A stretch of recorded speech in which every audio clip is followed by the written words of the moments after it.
बोलिए, कहाँ पहुँचे?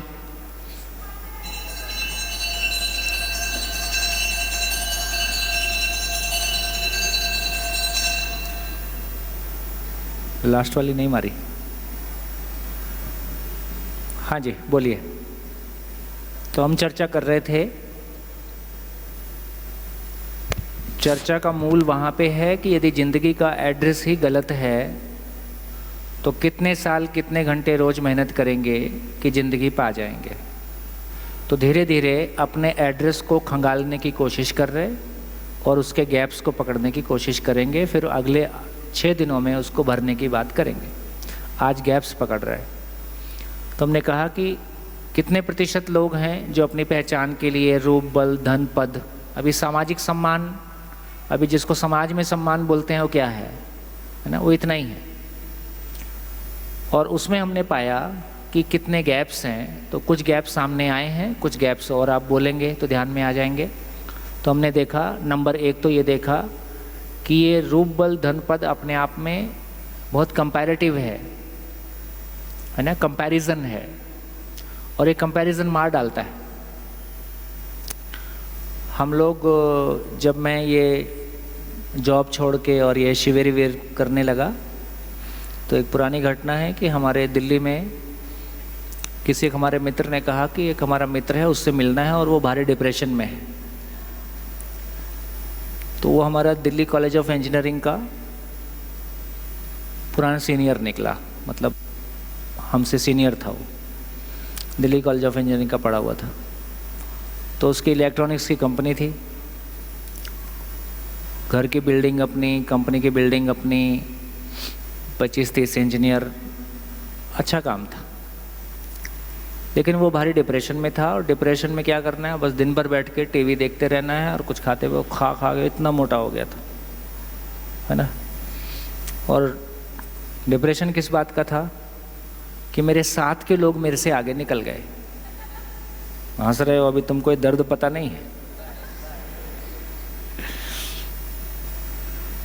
देखो एग्ज़ाम के बाद एक आदमी सीवियर डिप्रेशन में चला गया और एक आदमी मिठाई बांट रहा था।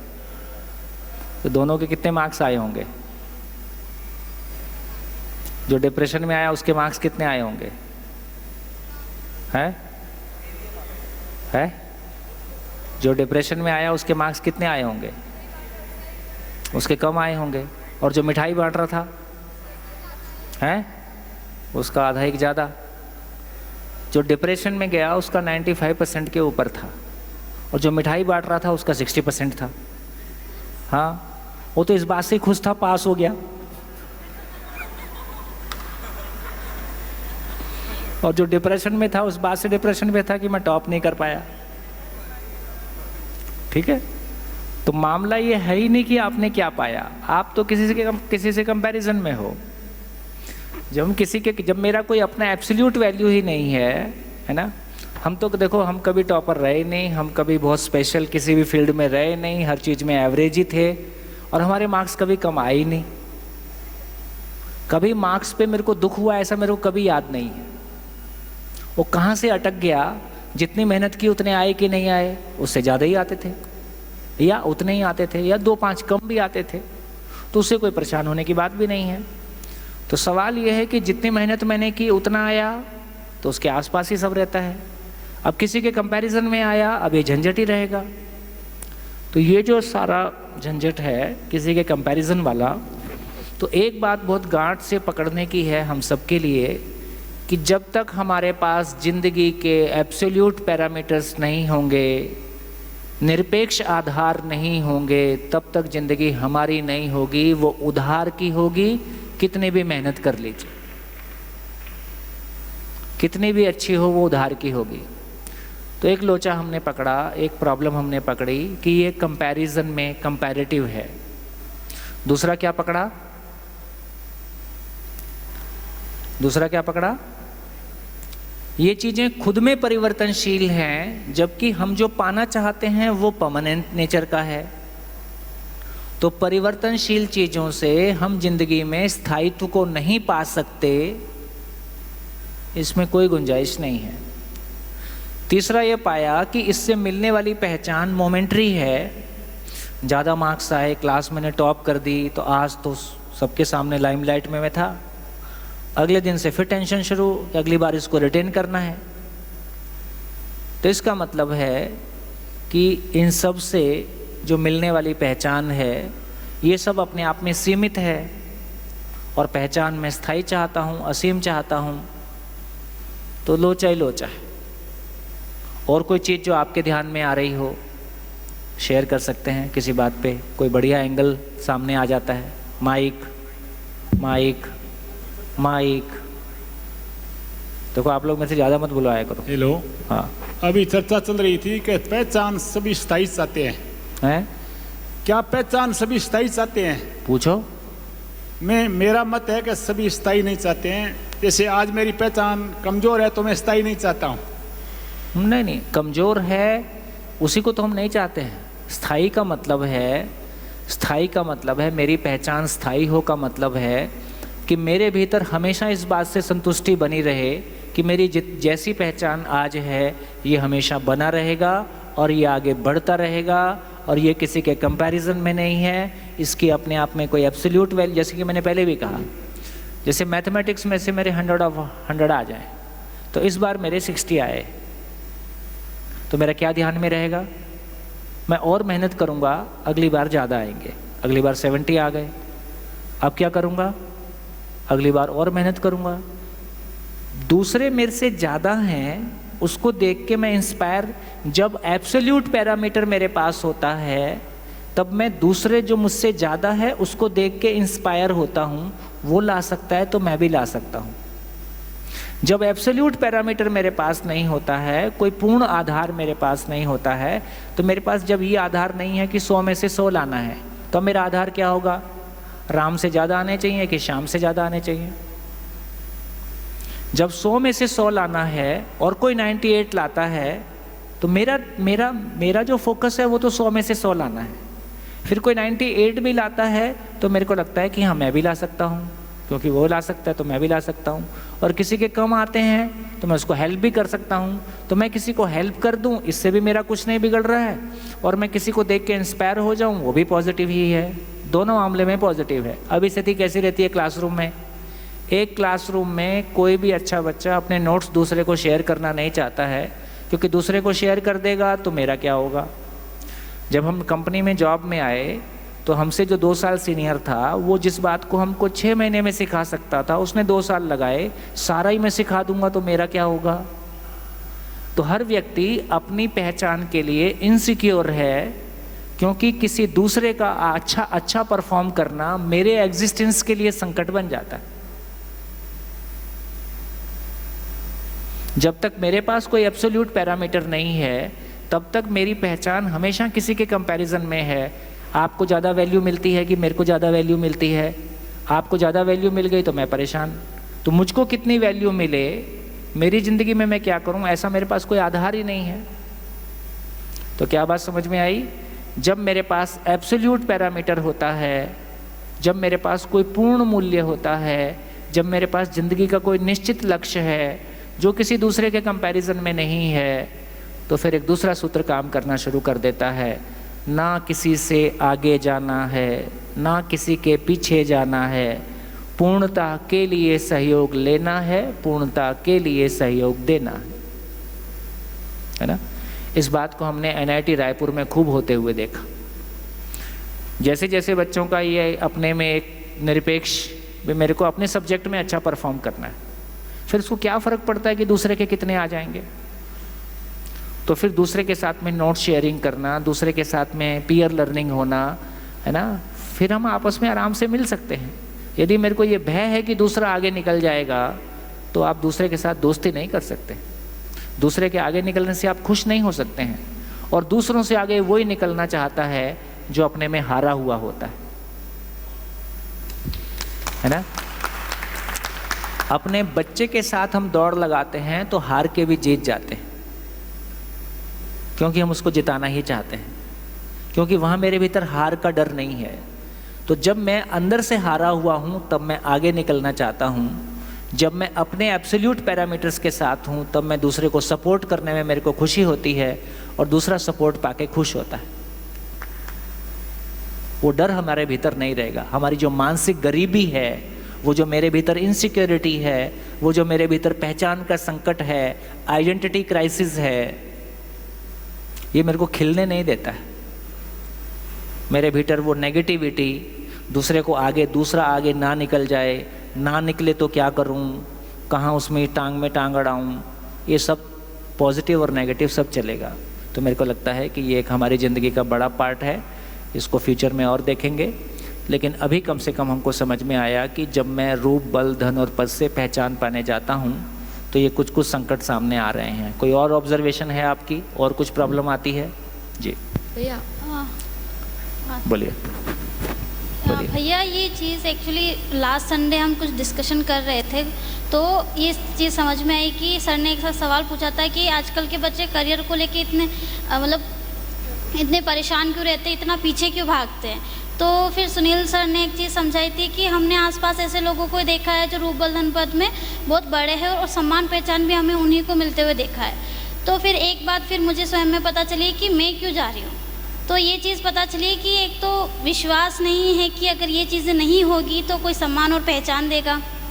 अब इसके पीछे जाने का ये रीज़न भी है कि आसपास ऐसे लोग देखे हैं कि इसी के कारण पहचान और सम्मान मिल रहा है। और अगर ये चीज़ नहीं, अगर एक इसमें से अगर एक चीज़ भी अगर कम होती है, जैसे कि पद की बात है, अगर पद नहीं होगा, मानो अगर रूप ना हो, बल भी ना हो, पर धन और पद, तो एक ऐसा समाज में माना जाता है कि बहुत बड़ा लाइक उस इंसान को माना जाता है।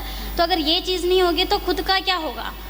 मतलब हम जो एक कहते हैं ना कि कैसे फाइनेंशियल फ्रीडम, एक फाइनेंशियल फ्रीडम जो टर्म दिखती है तो वो इसी कारण से दिखती है कि हमने ऐसे लोगों को ही आगे देखा है जो घर में होता है हमारे, कि घर में किसकी चलेगी।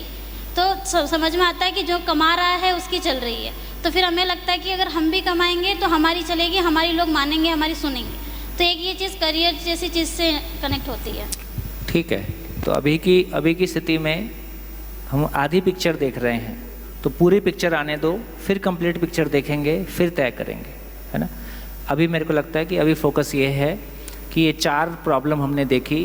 रूप, बल, धन, पद परिवर्तनशील है, वो अपने आप में पूर्ण नहीं है, उससे मिलने वाला जो पहचान है वो मोमेंटरी है, और ये अपने आप में सीमित है, वही है, दोनों एक ही हो गया वो, है ना। इसके अलावा कोई और प्रॉब्लम भी आपको दिखती है? इसके अलावा कोई और प्रॉब्लम भी आपको दिखती है? जी बोलिए बोलिए।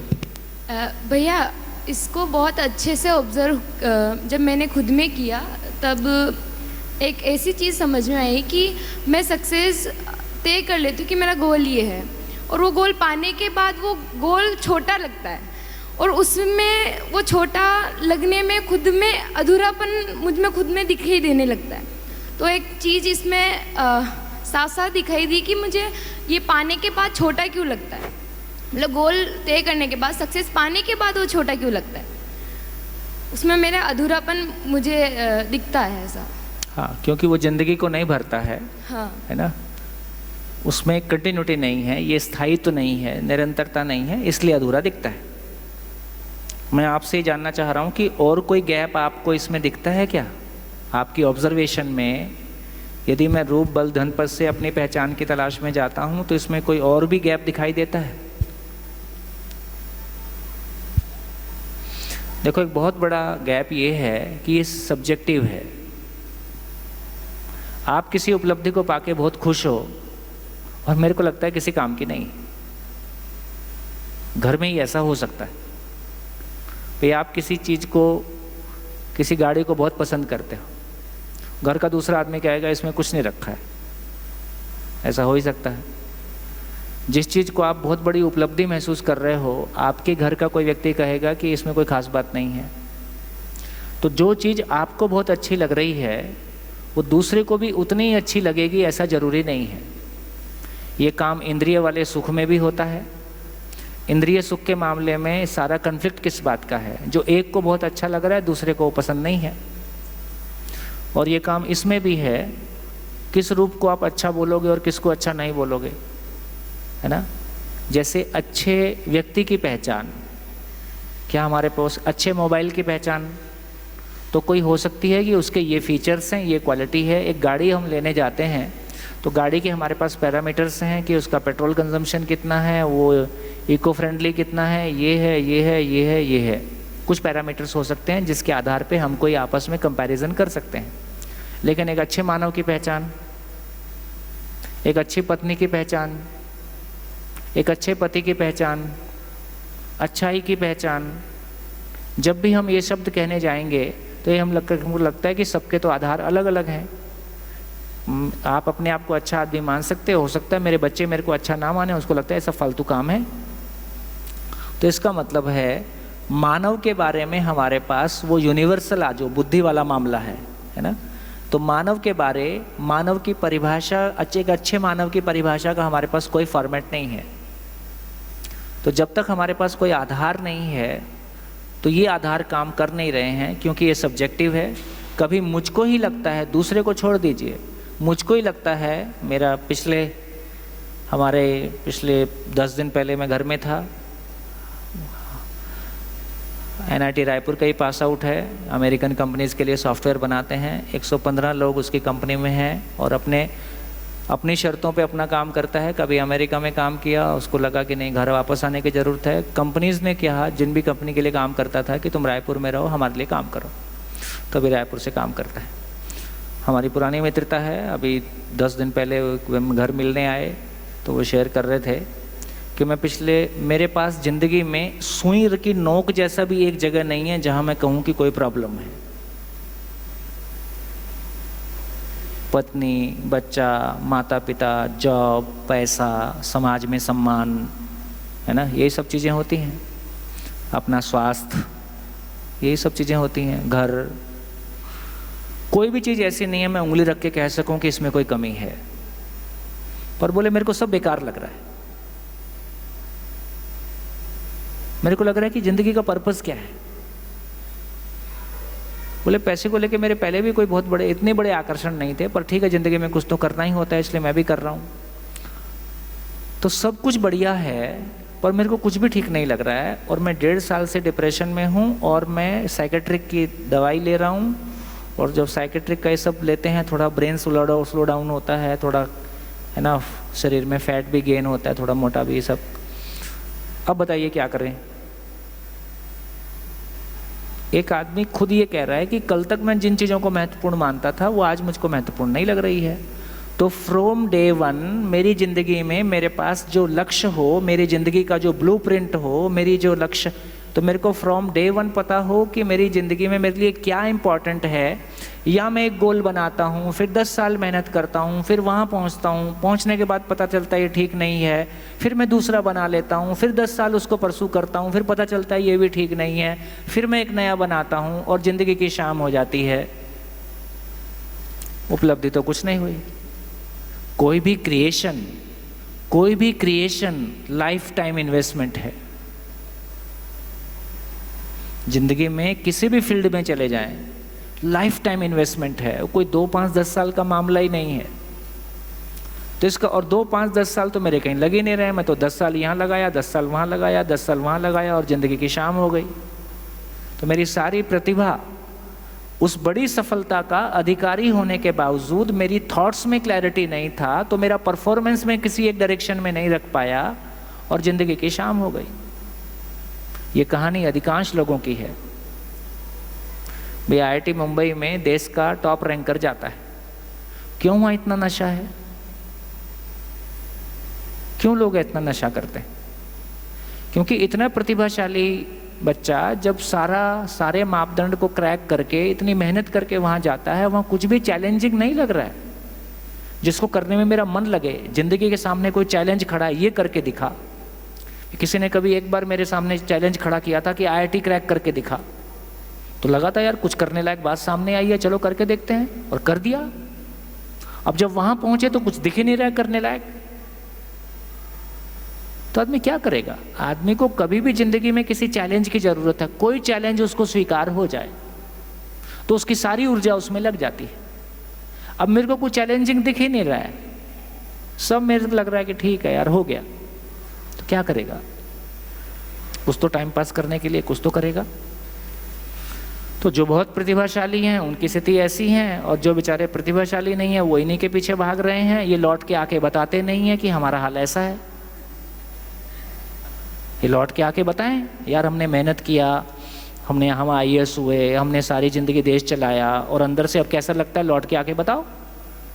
मेरा 5,000 करोड़ का बिजनेस है, कभी मैंने सोचा ही नहीं था कि मेरा इतना बड़ा बिजनेस हो जाएगा, अब बताओ कैसा लग रहा है। तो किसी का 10,000 करोड़ का बिजनेस है, किसी ने कोई, है ना, कोई, हाँ, अलग अलग एरियाज़ की कहानी है। कोई पॉलिटिकल एरियाज़ में है, कोई बिजनेस में है, कोई ब्यूरोक्रेसी में है, कोई किसी टेक्नोलॉजी में होगा। तो अलग अलग क्षेत्र में जिन भी लोगों ने सफलता पाई है, वो लौट के हमारे पास कोई प्लेटफॉर्म नहीं है आके समाज से बात कर सकें और लोगों से शेयर कर सकें कि यार ये गैप रहे। हाँ जी, बढ़िया। चलिए, तो इस तरह से हमने देखा कि ये बहुत सब्जेक्टिव भी है। जो मुझको ही कल बहुत अच्छा लग रहा था, आज मुझे को उसमें कोई रस दिखाई ना दे, ऐसा ज़िंदगी के पड़ाव से गुजरते गुजरते ऐसा होता ही। उधर जब हम इंद्रियों से सुख पाने के लिए जाते हैं तो उसमें क्या क्या गैप नज़र आते हैं। जब मैं इंद्रियों से सुख पाने जाता हूँ तो वहाँ क्या क्या लिमिटेशन नज़र आती है, क्या क्या गैप नज़र आते हैं। बोलो बोलो, माइक पकड़ो। माइक दो पीछे, थोड़ा इंट्रोडक्शन भी करते जाएंगे। मेरा नाम वंशी कृष्णा है। मैं IIT बॉम्बे से सिविल इंजीनियरिंग किया था, अभी गवर्नमेंट ऑफ इंडिया में काम कर रहा हूँ। जी, क्या काम करते हैं? मैं सिविल सर्वेंट हूँ, 2016 बैच का सिविल सर्वेंट हूँ। किस तरह की जॉब है? अभी मैं मिनिस्ट्री ऑफ कॉर्पोरेट अफेयर्स में MCA 21 P3 प्रोजेक्ट जो है, जो कंपनी इसका फाइलिंग्स देखती है, वो प्रोजेक्ट का लीड हूँ मैं। बहुत बढ़िया जी, बोलिए। तो मुझे लगता है if you talk about census, तो only till 1 point will get utility out of it. थोड़ा माइक दूर कर लीजिए। आफ्टर ए पॉइंट उसका मार्जिनल यूटिलिटी बहुत कम लगने लगता है, एंड वो ऐसा है कि we can not consume infinite amount, as a limited amount we can take it, and उसके बाद अगर हम देखते हैं तो उसमें हम बोर हो जाते हैं, वी कांट गेट। तो वो एक लिमिटेशन लगता है मुझे। ये ठीक है, सबके ध्यान में आ गया। खाने का पहला कौर जितना स्वादिष्ट लगता है, कोई पॉइंट आने के बाद नहीं खा सकते, उसके बाद खाएंगे तो वोमिटिंग हो जाएगी। ठीक, सभी इंद्रिय सुख के मामले में ऐसा ही लागू होता है। ये एक लिमिटेशन हमने देखा। और क्या लिमिटेशन हो सकता है? और कोई लिमिटेशन?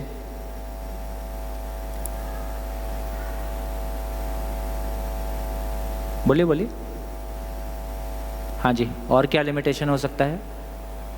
इंद्रियों से सुख पाने के क्रम में क्या क्या लिमिटेशन दिखाई देता है? तो एक भाई ने कहा, और क्या क्या आपको दिखाई देता है?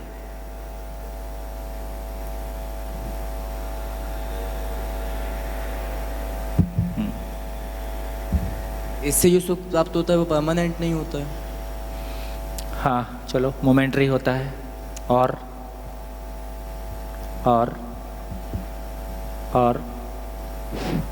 और पीछे दीजिए, इंट्रोडक्शन करते जाइए। मेरा नाम रेनू टायल है और मैं कोटा से हूँ। IIT मैथमेटिक्स की क्लासेस लेती हूँ। इंद्रिय सुखों में जितना हम इनको तृप्त करने की कोशिश करेंगे, इनकी तृष्णा उतनी ही बढ़ती जाएगी। जैसे अगर मेरे पास एक कार है तो मेरी इच्छा करेगी मेरे पास 2 आ जाए और ब्रांडेड आ जाए, एक मकान है तो और बड़ा मकान आ जाए। तो इंद्रिय सुख की कभी भी लिमिट नहीं होगी, ये बढ़ते जाएंगे, इनकी तृप्ति कभी भी नहीं होगी। बढ़िया। और भैया इधर। हाँ, ये चीज़ रूप बदन पद से भी कनेक्ट हो पाती है कि जब हम इंद्रिय सुख की बात करते हैं कि जैसे खाना, तो हम जैसे खाना मेरे शरीर की ज़रूरत होती है, बट जब मैं पिज़्ज़ा बर्गर्स में जाती हूँ तो वहाँ पे भी मुझे पहचान और सम्मान की एक लालसा होती है जो मुझे वहाँ तक ले जाती है। पर वहाँ पे भी लिमिटेशन एक हो गई कि मैं कितना खाऊंगी, मतलब वहाँ पे ये एक दूसरा है कि सुख की चाहना असीम है और शरीर की भोगने की क्षमता सीमित है।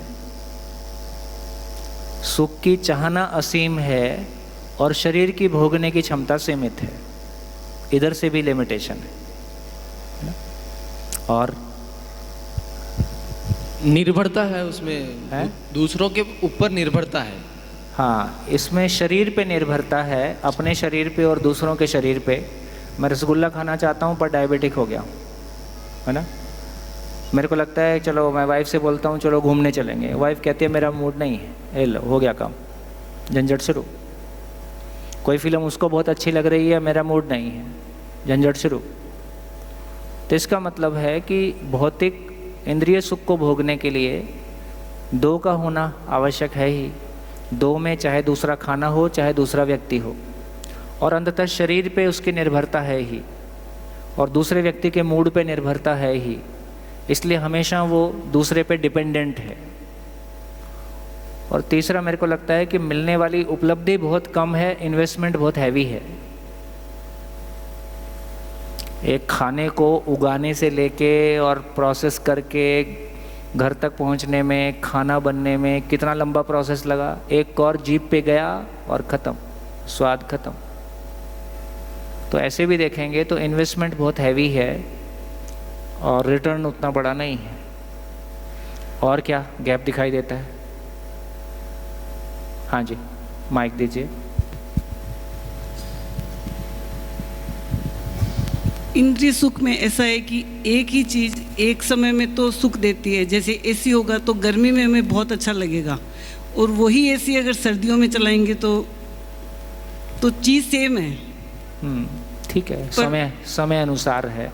और वही जैसे भूख लगी हुई होती है तो खाना सामने हो तो बहुत अच्छा लगता है। वही अगर पेट भरा हुआ हो एकदम, तो पकवान भी कितने सामने होंगे तो वो नहीं लगेगा, नहीं लगेंगे। बिल्कुल ठीक। और कोई गैप? हाँ जी, बोलिए बोलिए। एक सर, ये रूप, धन, बल, पद, इनके बारे में बात हो रही है। तो अभी तक मेरा ये पहला शिविर है, तो जान रहा हूँ चीज़ों को धीरे धीरे। लेकिन अभी तक जितना डिस्कशन हुआ है, मुझे इन सब से एक विरक्ति का अनुभव होने लगा है। लेकिन मैं दो स्थितियाँ यहाँ पर डिस्कस करना चाहता हूँ कि मैंने धन प्राप्ति का उद्देश्य नहीं बनाया था। मुझे अपने काम में आनंद आया। बढ़िया। मैं टीचर हूँ, मुझे बहुत आनंद आया। मेरे काम के आधार पर विभाग ने उदार होकर के मुझे अवार्ड दे दिया। अब उससे मेरी पहचान बन गई। धन भी दे दिया, पद भी दे दिया।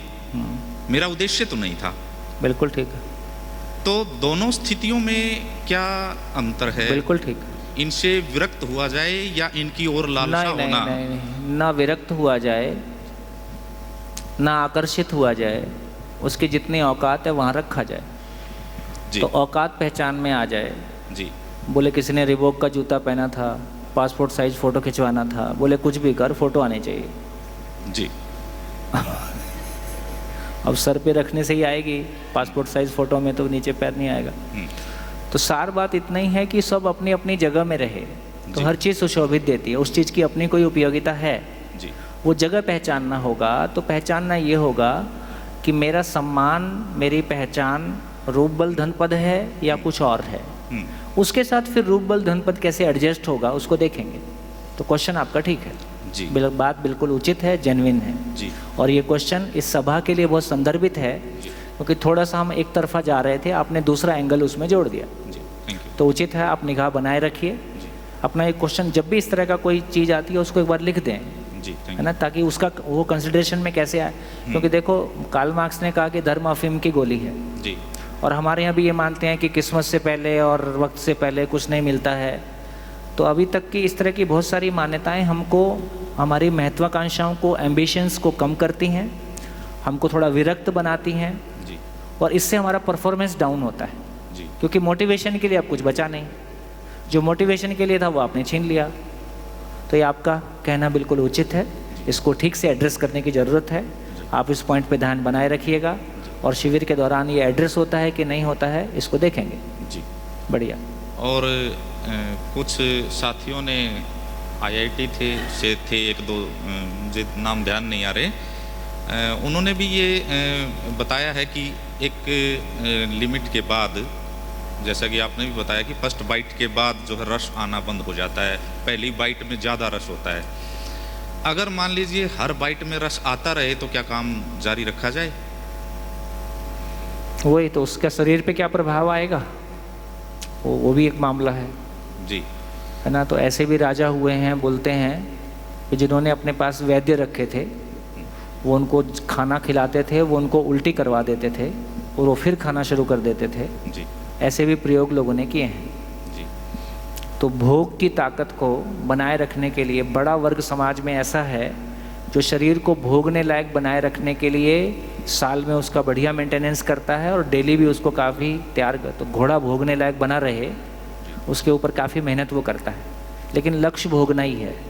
तो क्या घोड़े का लक्ष्य केवल भोगना है या इसका कोई और लक्ष्य भी है, ये भी एक चर्चा का बिंदु है। Thank you. बढ़िया। हाँ जी, पीछे माइक।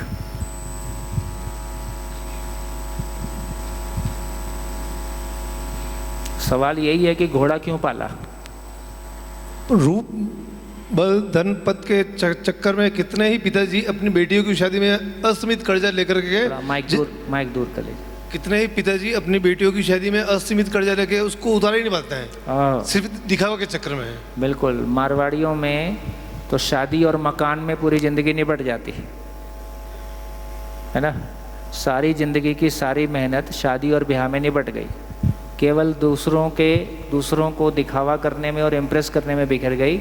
और दूसरी तमाम कम्युनिटीज़ को, क्योंकि पावरफुल कम्युनिटी है इसलिए दूसरी तमाम कम्युनिटीज़ को हमने वही मोटिवेशन दे दिया।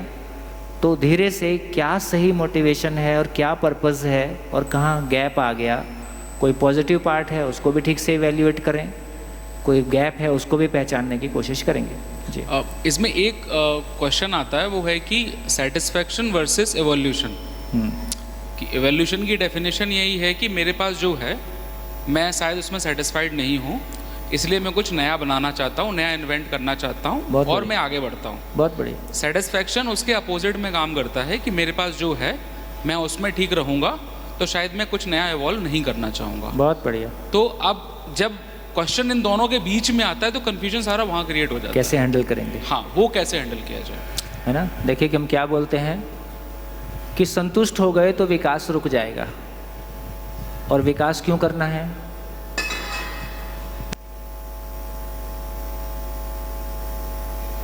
विकास क्यों करना है? ताकि संतुष्ट हो जाएं। अभी आपस में उलझ गया तो लिख के रखिए, देखते हैं कैसे हैंडल होता है। बिल्कुल, बहुत बढ़िया। सभा में अच्छे सोचने वाले लोग हैं, उसका लाभ उनको भी मिलता ही है और बाकी लोगों को भी मिलता ही है। खूब, आपको धन्यवाद। हम वापस फोकस में आते हैं कि हम ये चर्चा कर रहे हैं कि इंद्रियों से जब हम सुख पाने जाते हैं तो उसमें क्या क्या गैप्स हैं, लिमिटेशन क्या है, उसको पकड़ने की कोशिश कर रहे हैं। तो और कोई चीज़ जो आपके ध्यान में आ जाए, जितने पॉइंट्स अभी तक आ गए उनको ध्यान में बनाए रखिए, है ना। और कोई पॉइंट्स ध्यान में आ रहे हैं क्या?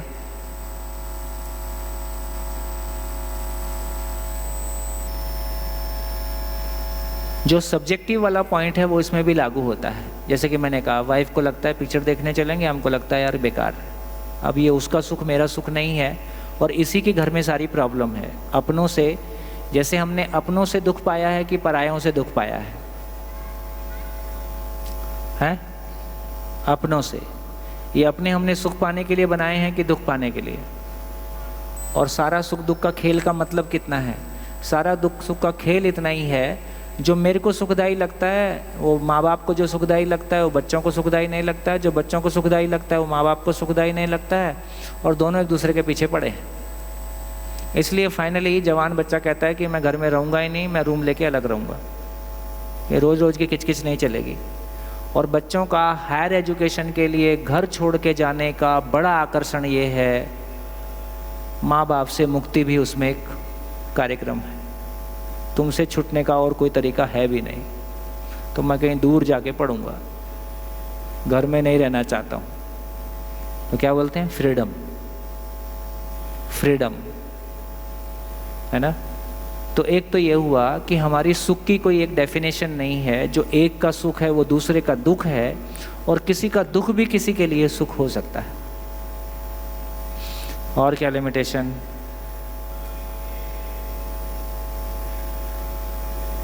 और क्या लिमिटेशन है? मतलब ये अच्छे लगने में आ जाता है सब कुछ। अब ये अच्छी है या नहीं है उसकी कोई मतलब हमारे पास डेफिनेशन नहीं है कि ये अच्छी है भी कि नहीं। हाँ, अच्छा लगना, अच्छे लगने वाला सुख ये मेरे को जिंदगी में कहाँ ले जाएगा, उसकी कोई हमारी क्लैरिटी नहीं है कि अच्छा लगना वाकई में अच्छा है कि नहीं है। अभी कोई चीज़ अच्छी लग रही है, फिर वो गांजा भी हो सकता है, लेकिन अच्छी है कि नहीं है इसका कोई मापदंड हमारे पास नहीं है। तो ये भी एक इसका बहुत बढ़िया। तो अच्छा लगना अच्छा है कि नहीं है ये अलग बात है। बढ़िया। और क्या लोचा है? और कोई गैप? गुड। और कोई गैप? देखिए, एक बहुत बड़ा गैप है जिस पे हमारा ध्यान कितना जाता है। मेरे को लगता है कि पति पत्नी का वो संबंध है जहाँ एक दूसरे से कुछ भी छुपा हुआ नहीं है। बाकी जगह हम बहुत कुछ है ना बोल सकते हैं, लेकिन वहाँ कुछ भी हमारा एक दूसरे से छुपता नहीं है। या दो दोस्त ऐसे हो सकते हैं जहाँ सब कुछ काफ़ी ट्रांसपेरेंट है। यदि मुझको लगता है कि सामने वाला व्यक्ति इंद्रियों के मामले में बहुत अनियंत्रित है, तो मेरा उसके प्रति विश्वास बढ़ता है कि घटता है? घटता है। और दूसरे को छोड़ दीजिए, अपने आप को लीजिए। यदि मुझको लगता है कि इंद्रियों के मामले में मैं बहुत अनियंत्रित आदमी हूं, तो मेरा खुद की नज़रों में मेरा सम्मान बढ़ता है कि घटता है? कैसे? एग्जाम्पल देके बताओ, अपनी ज़िंदगी से एग्जाम्पल देके बताओ। जैसे आपका घटा हो वो बताओ, तब बात होगी। आपकी ज़िंदगी में कुछ ऐसा हुआ जिसकी वजह से आपको लगा यार मैं ठीक आदमी नहीं हूं, आपको अपने प्रति विश्वास घटता है।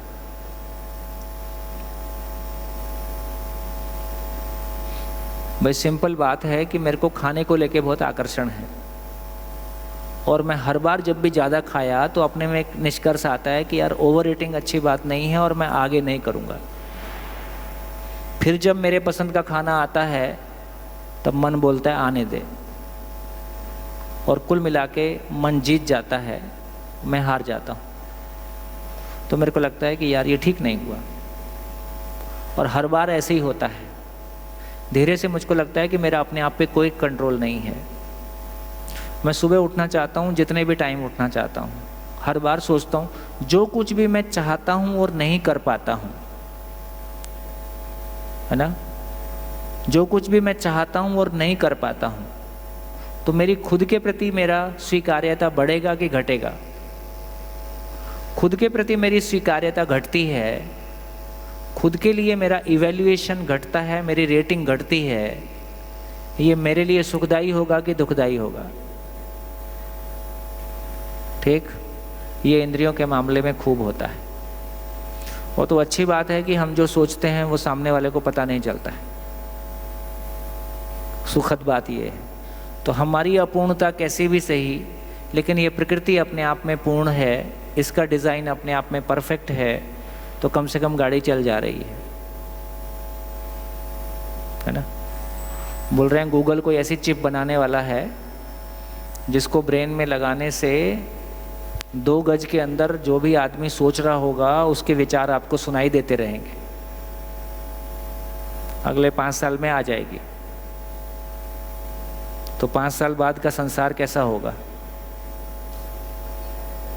है आप पति पत्नी कम से कम एक बेड पे तो नहीं सोएंगे।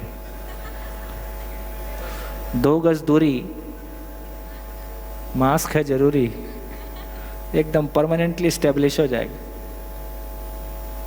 और जनसंख्या भी समस्या नहीं रहेगी।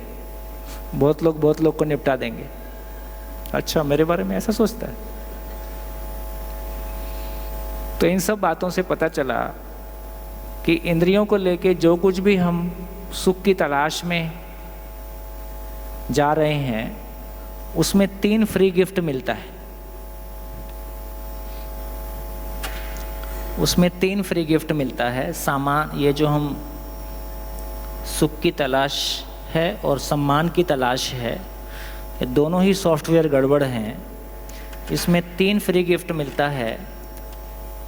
एक फ्री गिफ्ट है, लाल से लिखूं तो अलार्मिंग चीज़ें लाल से लिखना ठीक रहता है।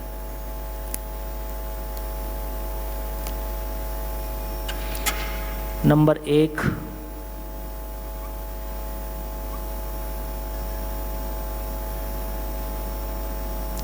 भूतकाल की पीड़ा, वर्तमान से विरोध और भविष्य की चिंता।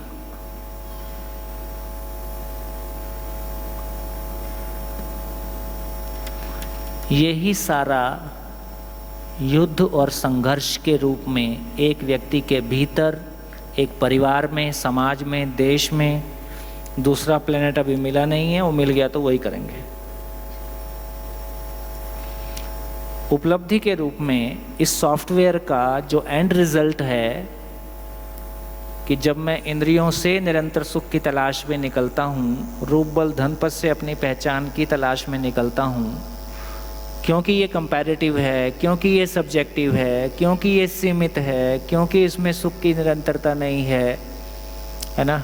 ये सब जितने भी प्रकार की बातें हमने चर्चा किया, ये सब बातों के कारण जो प्रतिक्रिया है, कोई मेरे को दुख देता है, मैं किसी को दुख देता हूँ, कोई मेरे को छोटा साबित करता है, मैं किसी को छोटा साबित करता हूँ, तो फाइनली भूतकाल की पीड़ा, तमाम सफलताओं के बावजूद असफल लोगों की बात नहीं कर रहे हैं, समाज में जिनको सफल कहा जा रहा है उनकी बात कर रहे हैं। ये भूतकाल की पीड़ा, वर्तमान से विरोध, भविष्य की चिंता, ये बढ़ता हुआ दिखाई देता है कि घटता हुआ दिखाई देता है? ये बढ़ता हुआ दिखाई देता है तो हमारी सारी ज़िंदगी की मेहनत और ज़िंदगी की कंपनी लॉस में है कि प्रॉफिट में है? ये लॉस में दिखाई देती है। तो ये एक बड़ी पीड़ा है। जो सफल हो गए उनके साथ ये पीड़ा है, असफल लोगों की क्या बात करें, उनके बाद तो पहले ही बहुत गम है। किसी को बहुत गम इस बात का है कि सरकारी नौकरी नहीं मिली, मिल जाती तो ज़िंदगी में बाहर आ जाती, है ना। किसी की किसी से शादी नहीं हुई, उसको लगता है बस इससे शादी हो जाती तो ज़िंदगी सफल हो जाती। तो जो जहाँ अटका है बेचारा वहीं खड़ा है, ज़िंदगी तो कहीं आगे निकल गई है और हम आज तक वहीं खड़े हैं कि ऐसा हो गया होता तो ऐसा हो जाता। तो लेकिन जिन्होंने जो सब कुछ भी सोचा था वो सब होने के बावजूद भी जो होता है वो इतना ही है। तो ये सॉफ्टवेयर यहीं तक जाता है। इसमें जो बात हमारे दिल्ली वाले भाई साहब ने कहा, क्या ये सब गलत है? गलत नहीं है, लेकिन उसका पर्पस हमको नहीं पता है। जब तक पर्पस नहीं पता है वो प्लेस नहीं। चलिए थोड़ा जीने की बात करते हैं, तो ये गैप पकड़ में आए कि कैसा इनको हैंडल किया जाए। थोड़ी जीने की बात करते हैं। जीना क्या है भैया? एक बोलना था। हाँ हाँ भैया, रूप बल धन पद में ऐसा भी होता है कि मैं तो सामने वाले को रूप बल धन पद से सम्मान नहीं देता हूँ, लेकिन मैं अपेक्षा रखता हूँ कि मेरे पास रूप बल धन पद आ जाए ताकि सामने वाला मुझे सम्मान दे। ठीक है, ऐसा फिर होगा नहीं जैसा आप बोल रहे हो। नहीं, ये आपकी कल्पना है। आपने कल्पना में ऐसा सोचा है। यदि मैं चाहता हूं कि लोग मुझको रूप बल धन पद के आधार पे सम्मान दें, इसका मतलब मेरे अंदर वो कंडीशनिंग है और मैं ऐसा लोगों को देता हूं। सम्मान क्या है उसको समझेंगे। वो सम्मान है नहीं बेसिकली, है ना, वो अलग बात है। चलिए, जीना क्या है? जीना क्या है? जीना क्या है? तो पहले ही चर्चा कर लेते हैं क्या जीना नहीं है। क्या जीना नहीं है? तो गरीबी के साथ जीना होगा कि झेलना होगा? ईर्ष्या के साथ, द्वेष के साथ, इनसिक्योरिटी के साथ, है ना, जीना होगा कि झेलना होगा? तो जितनी भी नेगेटिविटी है उसके साथ तो जीना नहीं होता है। तो जीना किसके साथ होता है? तो उसके लिए एक लाइन लिखा,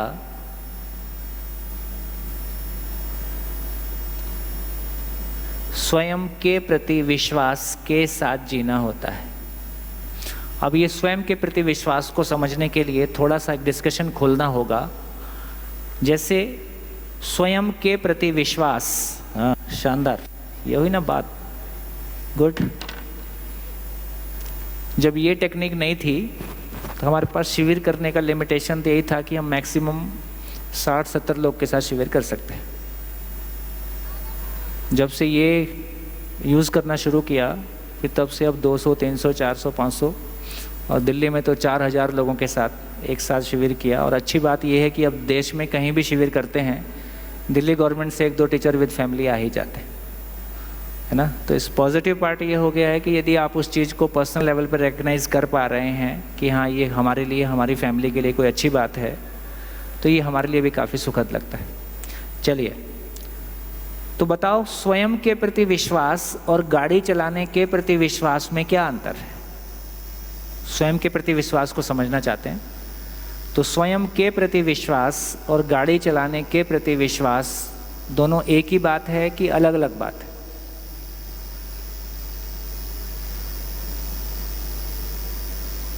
तो गाड़ी चलाने के प्रति विश्वास कैसे आया? गाड़ी को समझा, क्लच, ब्रेक, है ना, सबका एक हार्मनी है। तो गाड़ी चलाने के प्रति विश्वास गाड़ी समझने से आया, तो स्वयं के प्रति विश्वास कैसे आएगा? स्वयं को समझने से आएगा। अब गाड़ी का तो पता है, क्लच है, ब्रेक है, एक्सीलरेटर है, हैंडल है, ये स्वयं को कहाँ से पकड़ूं? स्वयं को कैसे अप्रोच करूं? इंद्रियों को पकड़ के। क्या इंद्रियां स्वयं हैं? इंद्रियां तो स्वयं नहीं है, इंद्रियां तो शरीर है। ये स्वयं जो चीज़ है ये कौन है? इसको मैं कैसे पकड़ूं? इसको मैं कैसे अप्रोच करूं? स्वयं को कैसे अप्रोच करूं? स्वयं को कैसे पकड़ूं? जब गाड़ी को पकड़ना था तो क्लच, ब्रेक, हैंडल, एक्सीलरेटर मैंने पकड़ लिया और उनके आपस में हार्मनी को पहचान लिया। अब यदि मेरे को स्वयं को पकड़ना है तो क्या करूं? कहाँ से शुरू करूं?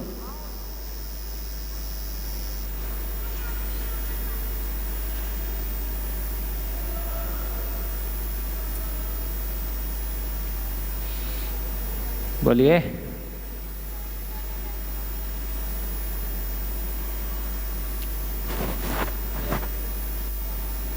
स्वयं के प्रति विश्वास आएगा जब मैं स्वयं को समझता हूं। तो स्वयं को कहाँ से पकड़ूं?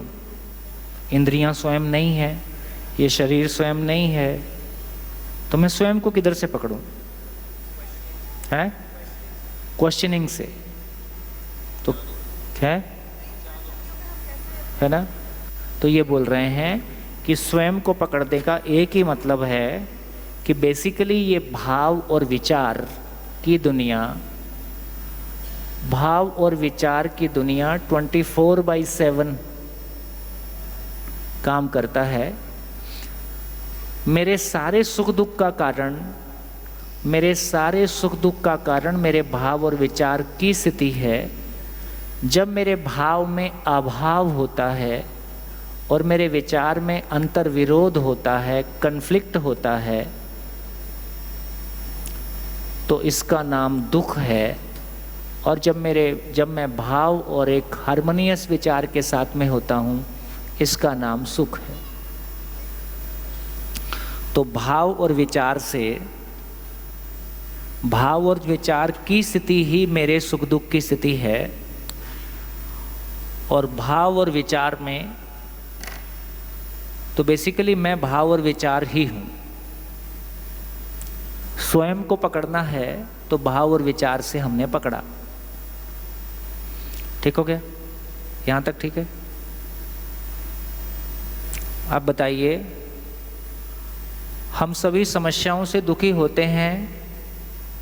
हाँ जी, जो मैं लॉजिक के साथ आगे बढ़ रहा हूँ उसमें कोई भी गैप होगा या कहीं भी कोई चीज़ आपको ठीक नहीं लग रही होगी तो बोलेंगे, है ना। कहाँ थे? समस्या। तो हम सभी समस्याओं से दुखी होते हैं कि नहीं होते हैं? जो लोग पहली बार शिविर कर रहे हैं उनसे पूछ रहे हैं।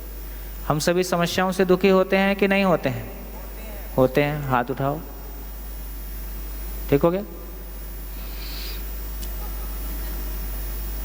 तो हम में से कोई भी, दुनिया का कोई भी व्यक्ति समस्या से दुखी नहीं होता है। हम समस्या से दुखी होते हैं कि समाधान का ना होना हमारी पीड़ा है। तो मुझको स्कूल डेज बहुत अच्छे लगते थे, जब टीचर क्लासरूम में क्वेश्चन पूछती है छोटी क्लास में, और जब क्वेश्चन का आंसर नहीं होता तो क्या करते थे? जिन को क्वेश्चन का आंसर नहीं आता है वो लोग क्या करते हैं, और जिनको आंसर आता है वो क्या करते हैं? जिनको नहीं आता वो क्या करते हैं? अच्छा, जिनको नहीं आता था वो दूसरे की पीठ के पीछे अपनी मुंडी डाल देते हैं, ताकि टीचर आंख से आंख मिला देगी तो पूछ देगी बताओ, तो टीचर को मेरा चेहरा भी ना दिख जाए। हाँ, इसलिए इसको पता ही नहीं हो टेक्निक। तो इसका मतलब है टीचर का क्वेश्चन पूछना प्रॉब्लम है कि अपॉर्चुनिटी है? टीचर का क्वेश्चन पूछना प्रॉब्लम है कि अपॉर्चुनिटी है?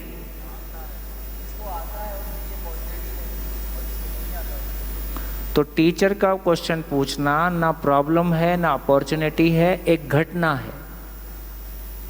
एक घटना है, जिसको आता है उसके लिए और जिसको नहीं आता है उसके लिए। तो गाड़ी का खराब होना प्रॉब्लम है कि अपॉर्चुनिटी है? गाड़ी का खराब हो जाना प्रॉब्लम है कि अपॉर्चुनिटी है? घटना है, जिसको उसका सॉल्यूशन पता है उसके लिए अपॉर्चुनिटी है, उसका नाम मैकेनिक है, और जिसको नहीं आता है उसका नाम मालिक है, उसके लिए समस्या है। तो इससे क्या समझ में आया? सांस अपने आप में प्रॉब्लम है कि अपॉर्चुनिटी है? सांस क्या है? सांस क्या है? बोलो बउओ, सांस क्या है? घटना है। और बहू क्या है? दुर्घटना।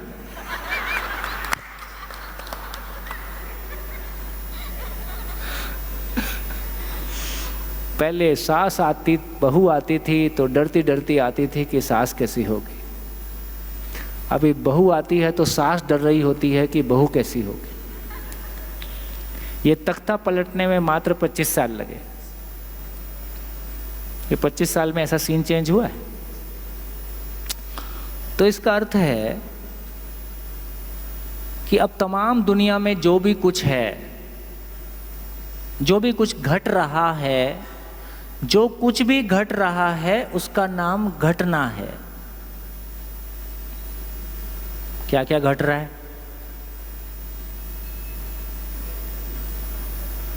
बच्चों का पैदा होना भी एक घटना है, बच्चों का बड़ा होना भी एक घटना है, शादी करना भी एक घटना है, नहीं करना भी एक घटना है ना?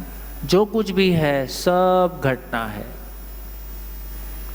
प्रॉब्लम किसके लिए और सॉल्यूशन की अपॉर्चुनिटी किसके लिए? जिनके पास सॉल्यूशन है उनके लिए अपॉर्चुनिटी है, जिनके पास सॉल्यूशन नहीं है उनके लिए तो प्रॉब्लम बाहर है कि अंदर इधर है? प्रॉब्लम बाहर है कि प्रॉब्लम मैं हूँ? तो प्रॉब्लम मैं हूँ या अपॉर्चुनिटी मैं क्रिएट कर देता हूँ। तो इससे पता चला कि धरती का कोई भी मानव किसी भी समस्या से सुखी दुखी नहीं होता है, किसी भी घटना से सुखी दुखी नहीं होता है। तो किसी प्रॉब्लम से हम सुखी दुखी नहीं होते हैं। सॉल्यूशन का ना होना दुख है और सॉल्यूशन का होना सुख है।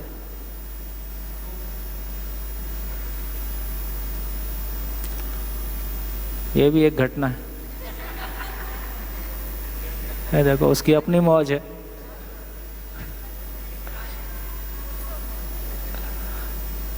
हाँ जी, तो इससे ये पता चला कि मेरा भाव और विचार, अभी मेरा भाव और विचार का नियंत्रण मेरे पास है कि दूसरे के पास है? अभी मेरे भाव और विचार का नियंत्रण मेरे पास है कि दूसरे के पास है? दूसरे के पास है, क्योंकि जैसा सामने वाला प्रभावित कर देता है वैसे मैं प्रभावित होता हूँ। यदि ये सॉल्यूशन वाला पार्ट खुल जाएगा तो घटनाओं से सुखी दुखी होने की बजाय घटनाओं को मैं अपॉर्चुनिटी के रूप में ले पाऊंगा और मेरा भाव और विचार उसमें सुखदायी होगा। तो मेरा रिमोट कंट्रोल मेरे हाथ में आ जाएगा वो सास के कंट्रोल में नहीं होगा, अधिकारी के कंट्रोल में नहीं होगा, वो किसी सरकार के कंट्रोल में नहीं होगा, है ना। वो हमारे नियंत्रण में आज नहीं आएगा, उसको हो सकता है 10 साल लगेंगे, हो सकता है 25 साल लगेंगे, लेकिन सॉल्यूशन हमारे पास रहता है तो आशा की किरण बनी रहती है। आज नहीं कल मैं इसको हैंडल कर लूँगा, ऐसा हमारा, हम पॉजिटिविटी के साथ बने रहते हैं, ऐसी हमारी स्टेट ऑफ माइंड हो जाती। ये बात पहुँची? तो क्या समझ में आया? स्वयं के प्रति विश्वास का मतलब, स्वयं के प्रति विश्वास का मतलब मेरे भाव और विचार हमेशा मेरे लिए सुखदायी रहेंगे, इस कॉन्फिडेंस का नाम जीना है। मेरे भाव और विचार हमेशा मेरे लिए सुखदायी होंगे, मेरे भाव और विचार हमेशा मेरे लिए सुखदायी हैं, आगे भी रहेंगे, इस कॉन्फिडेंस का नाम, इस विश्वास का नाम जीना है।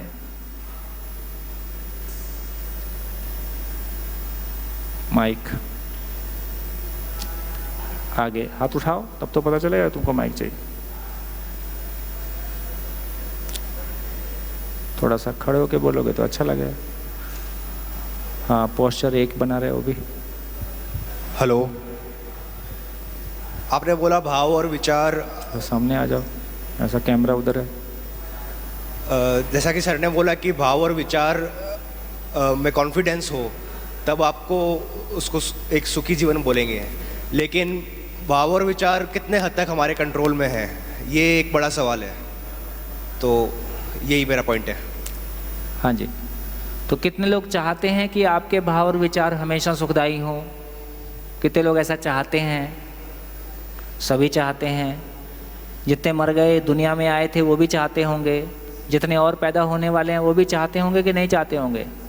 तो एक बात को स्थिर करना है, यदि दुनिया के सभी लोग किसी एक बात को निर्विवाद रूप से चाहते हैं, इसका मतलब नेचर में, प्रकृति में उसके संभव होने की कोई संभावना रखी ही है, नहीं तो नेचर का डिज़ाइन गलत सिद्ध हो जाएगा। ये बात पहुंची? फिर से रिपीट करता हूँ, ये देखो इनकी भी अपनी दुनिया है, हम कहाँ शोर कर रहे हैं? उनको बताओ 2 शिविर एक साथ नहीं चलते। यदि दुनिया के सभी लोग किसी बात को एक समान चाहते हैं, निर्विवाद रूप से चाहते हैं, भाव और विचार हमेशा के लिए सुखदायी हो ऐसा चाहते हैं, और ये नहीं हो सकता है, तो क्या स्थिति होगी? तो मानव अपनी पूर्णता को पाएगा कि अपूर्णता के साथ जिएगा, अधूरेपन के साथ जिएगा। और ये सृष्टि अपने आप में पूर्ण है कि अपूर्ण है? हमारी ऐसी गहरी आस्था है कि ये पूर्ण है, और उसमें से मानव अपूर्ण है जो उसका इंटीग्रल पार्ट है। इसका मतलब एज ए होल सृष्टि पूर्ण सिद्ध होती है कि अपूर्ण सिद्ध होती है? सृष्टि अपने आप में पूर्ण है। इसका मतलब है कि नेचर में डिज़ाइन फॉल्ट नहीं हो सकता है।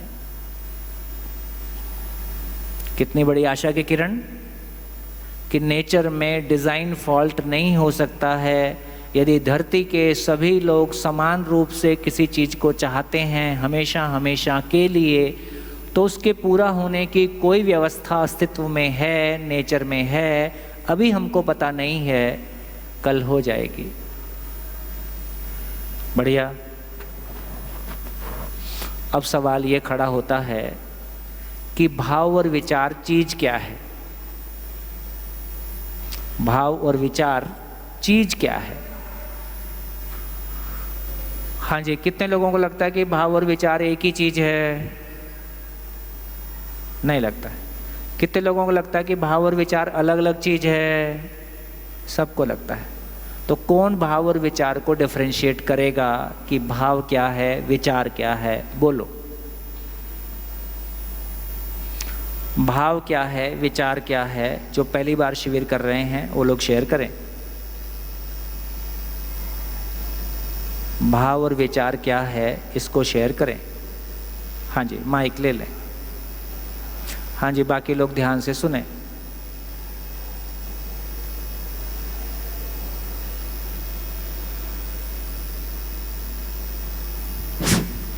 हेलो। हाँ, भाव खुद के होते हैं। भाव खुद के होते हैं और विचार दूसरों से आते हैं। दूसरों के होते हैं। खुद से इनकी बात आदान से प्रदान कितने लोग होते हैं। सहमत हैं? भाव अपने होते हैं, विचार दूसरों के होते हैं। क्या ऐसा है? कितने लोग असहमत हैं? हाथ उठाएं। सब असहमत। और कोई बोले? एक आपने पूर्व में बताया था स्वयं के प्रति विश्वास के प्रति जो घटना के संबंध में, मैं इससे पूर्व की पंक्ति पे बात करना चाहता हूँ। उसमें आपने बताया था अब सारी घटनाएं हैं, सब चीज़ घटनाएं, ये सभी लोग सहमत हैं। मेरा इसमें विचार है इस घटना के संबंध में लिंग भेद के मामले में समाज और सामाजिक और कानूनी विरोधाभास है। वो बहुत जगह है। अभी विरोधाभास की, अभी अपन सॉल्यूशन की बात ही नहीं कर रहे। अभी तो कॉन्सेप्ट की बात किए कि जब भी मेरे पास सॉल्यूशन होता है तो मैं घटना से, तो हम समस्याओं से परेशान नहीं होते। मेरे पास उसका समाधान नहीं है, इसका नाम दुख है। अब वो कैसे ठीक होगा उसकी बात आगे करेंगे। एक समस्या है आपके ध्यान में आई है, उसको लिख लीजिए, कैसे इसका सॉल्यूशन निकलेगा उसको देखेंगे। हाँ जी। मुझे लगता है भाव और विचार सेम ही हैं। सेम ही है, क्योंकि हम एक्सप्रेस कर सकते हैं इन दोनों को ही वर्ड्स में। हमारा कोई भाव भी होता है तो हम उसको एक्सप्रेस कर सकते हैं। आप भी अगर एक्सप्रेस कर पा रहे हैं तो आपका वो भाव भी दिखता है हमें कि एक एपैथी के तो साथ। कितने लोग इनसे सहमत हैं कि भाव और विचार एक ही हैं, अलग अलग नहीं हैं? कितने लोग इनसे सहमत हैं? कोई आपसे सहमत नहीं। हाँ जी, और कोई बोले? भाव और विचार में क्या अंतर है? पीछे माइक।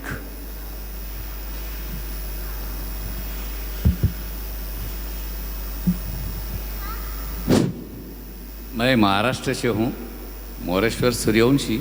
थोड़ा माइक दूर रखिए। हाँ जी। भाव जो रहता है, बोलिए बोलिए बोलिए। अच्छा, थोड़ा कैमरे के सामने आए। अच्छा अच्छा। भाव जो है वो दिल से जो बात अंदर की रहती है, दिल से जो अंदर से आती है, जो बात दिल में रहती है वो अंदर से आप बाहर आती है, उसे भाव कहते हैं। और विचार जो है, विचार यानी जो हम लोग यहाँ वहाँ, जैसे अपना जीवन विद्या शिविर, यहाँ से जो ज्ञान प्राप्त करते हैं उसी से विचार प्रकट होते हैं। अच्छा, ये बताओ, विचार कहते हैं। जीवन विद्या शिविर में कोई भाव मिल रहा है कि विचार मिल रहा है? विचार भी है और भाव भी है, दोनों ही है। दोनों भी है। फिर कैसे बोलेंगे कि विचार बाहर से मिलते हैं?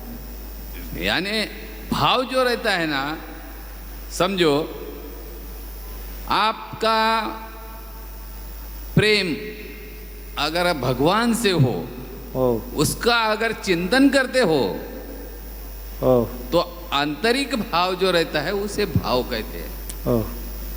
और विचार जो रहता है, जैसा ज्ञानेश्वरी में पढ़ाया गया है, कुछ अपन लोग पढ़ाई करते हैं, उनसे जो ज्ञान प्राप्त होता तो भगवान के बारे विचार होता है कि नहीं होता?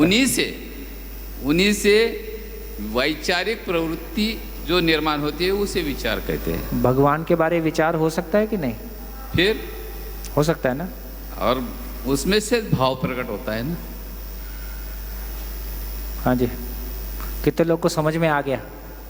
समझ में आ गया कि और उलझ गया और कंफ्यूजन बढ़ गया? हाँ जी।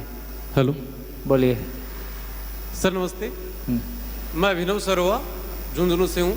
थोड़ा माइक पास रखिए।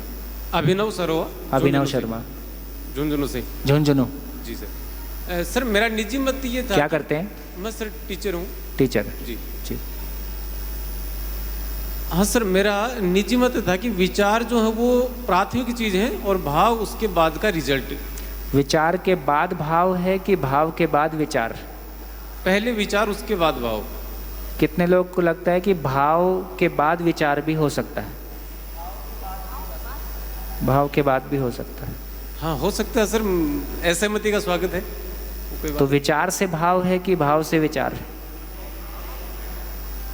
विचार से भाव। विचार से भाव है। कितने लोगों को लगता है कि भाव से विचार?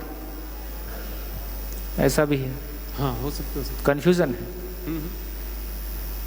हाँ जी, भाव और विचार कैसे अलग अलग है, कैसे हम समझें? भाव एक संवेदना है, संवेदना मतलब जो अनुभव करते हैं ना, संवेदना, और उस संवेदना का रिजल्ट विचार है।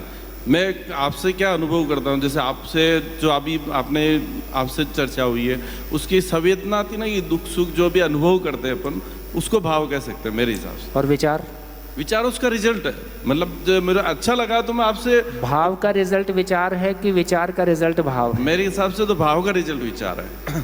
कितने लोगों को लगता है कि विचार का रिजल्ट भी भाव हो सकता है?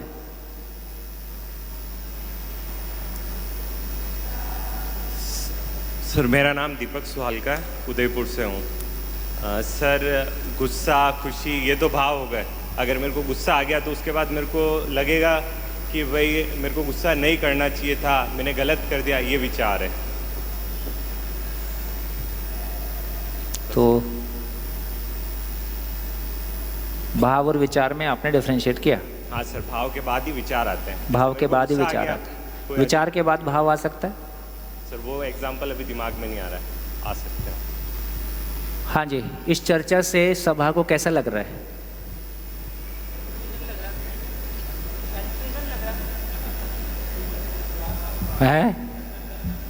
मैंने 3 शिविर किए, लेकिन थोड़ा सा दोबारा से कंफ्यूज हो गया हूँ, इतने सारे अलग अलग टाइप के।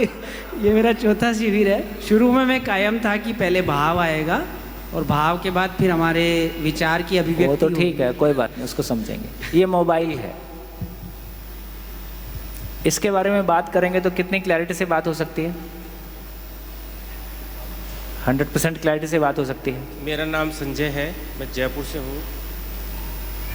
जब भी पहले कुछ आएगा वो विचार ही आएगा। पहले आएगा तो विचार ही आएगा। विचार के बाद ही भाव बन सकता है। भाव आएगा। विचार से पहले कुछ नहीं हो सकता। विचार के पहले कुछ नहीं होगा। कितने लोगों को लगता है कि भाव से विचार आता है? ये देखो,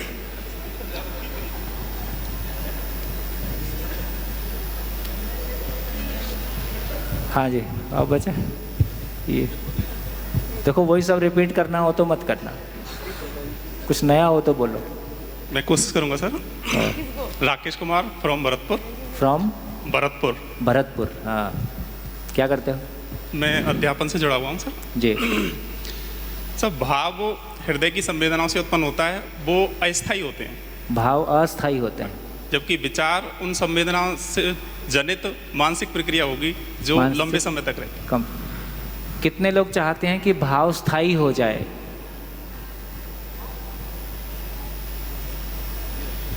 गया। हाँ जी, इस चर्चा से क्या निष्कर्ष आ रहा है ना, कि जब मैं फिजिकल चीज़ों के बात करता हूँ, के बारे में बात करता हूँ, तो मैं बिल्कुल एब्सोल्यूट बात कर सकता हूँ और बिल्कुल प्रिसाइज बात कर सकता हूँ, एकदम टू द पॉइंट बात हो सकती है, निश्चित बात हो सकती है। लेकिन जब मैं भाव और विचार की इवन परिभाषा की बात कर रहा हूँ, भाव और विचार मेरे कैसे स्थायी होंगे, ये तो और आगे की दुनिया है। अभी तो केवल परिभाषा पे बात हो रही है, डिफरेंशिएट करने पे बात हो रही है। तो देखिए कितने सारे व्यूज़ आ रहे हैं और एक भी व्यू टिकने के लायक नहीं है। कहाँ से ज़िंदगी मिलेगी, कहाँ से जीने का विश्वास आएगा? तो अभी तक हमारी मैक्सिमम दुनिया केवल वस्तुओं की दुनिया है। हमने अभी विचार को, अपने विचार को केवल भौतिक वस्तुओं के साथ में लगाया है। पैसा किधर से आएगा और पैसा किधर जाएगा, बड़ा भाग उसमें से ऐसा है। तो सही अर्थों में ज़िंदगी के बारे हमने बहुत सोचा नहीं है, ज़िंदगी के बारे हमारी कोई क्लैरिटी नहीं है। हाँ जी, कोई माइक खुला है? माइक बंद कर लीजिए। हाँ जी,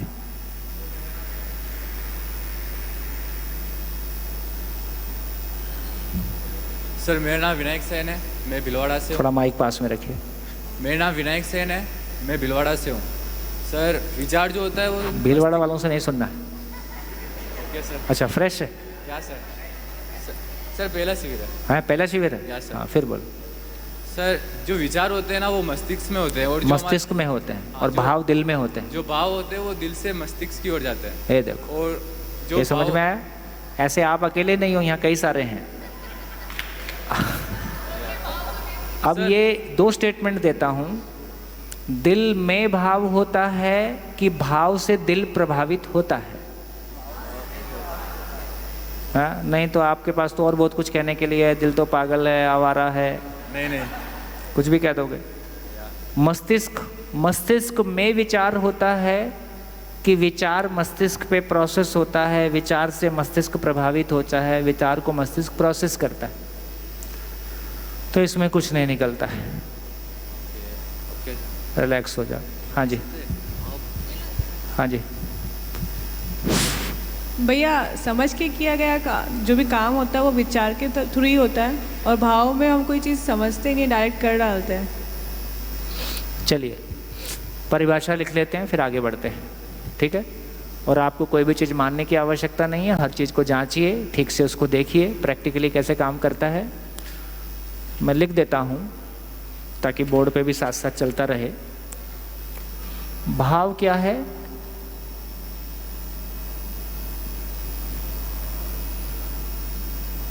भाव की स्वीकृति है। और विचार क्या है?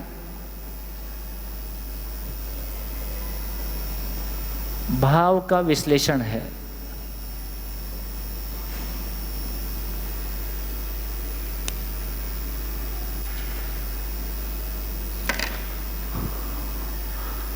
भाव की स्वीकृति, वाह शानदार, मैं तो पकड़ लिया ऐसे ही, गुड।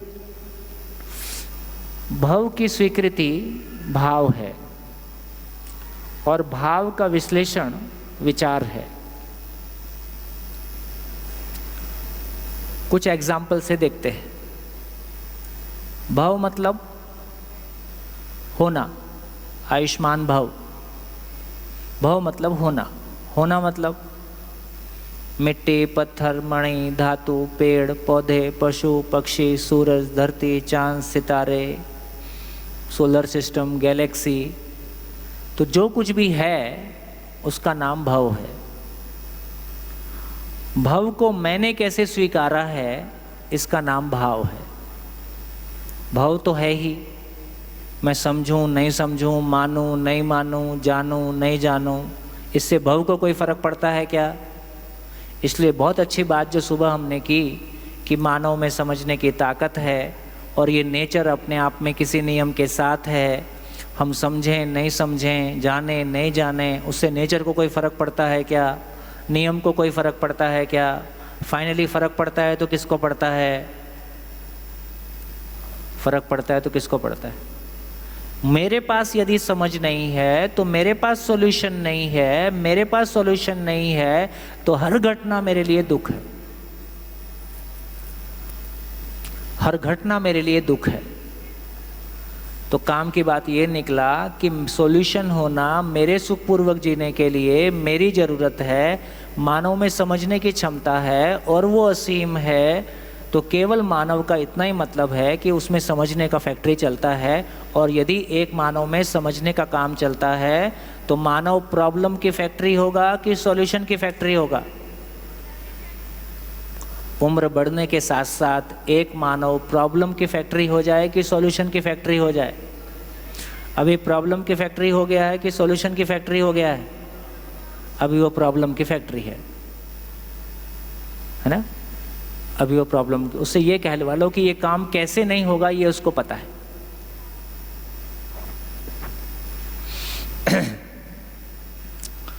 तो इससे ये बात समझ में आई कि हाँ भाव की स्वीकृति। अभी समझते हैं कि भाव की स्वीकृति भाव कैसे है।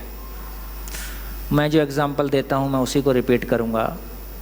एक हॉस्पिटल में 100 बच्चे पैदा हुए, 100 माएँ टकटकी लगा के नर्स की ओर देख रही हैं और नर्स एक बच्चा लेके आ रही है। अभी बच्चा क्या है? भाव है कि नहीं? भाव है, होना तो है।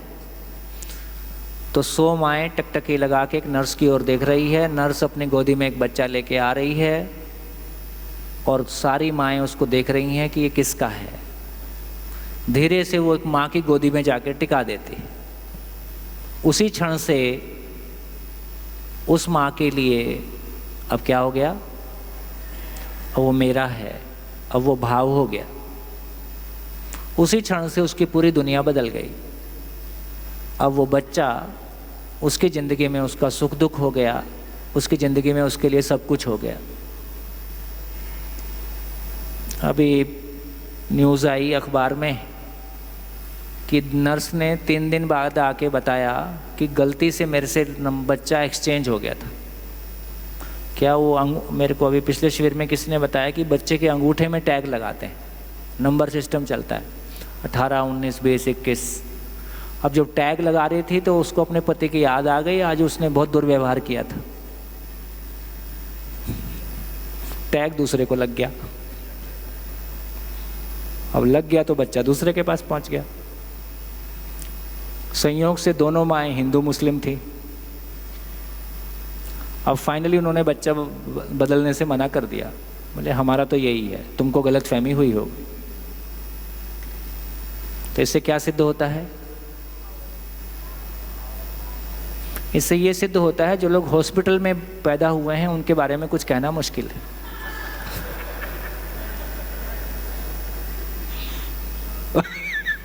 माएँ अपनी छाती पकड़ रही, हे भगवान मेरे ही है किसी और का? अब तो जो भी है आपका ही है। लेकिन इतना सब बोलने से भी कैसा सारा भाव हिल जाता है ना। तो शिविर में सुन के बहुत लोग के मन में आ जाता है अब डिलीवरी घर में ही करवानी है, हॉस्पिटल नहीं जाना है। और बड़े वाले में तो बिल्कुल नहीं जाना है, जहाँ 2-4 ही बच्चे पैदा होते हैं वहाँ कन्फ्यूज़न कम है। तो इससे एक बात पे हमारा ध्यान चला गया, मेरा बच्चा, मेरा गांव, मेरा देश, मेरी अलमारी, मेरा कमरा, मेरा लैपटॉप, मेरी सैलरी,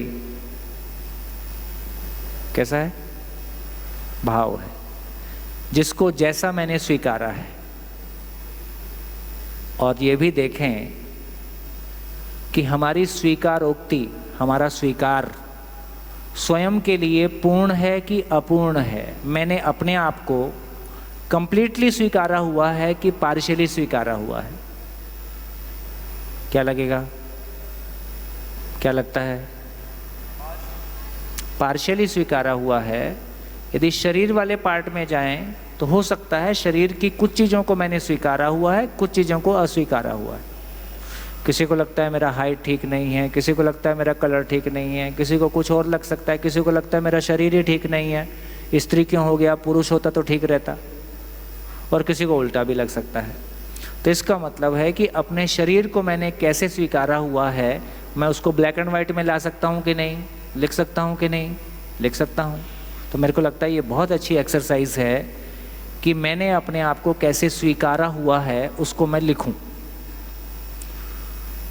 तो मैंने अपने शरीर को कैसे स्वीकारा हुआ है और अपने आप को कैसे स्वीकारा हुआ है।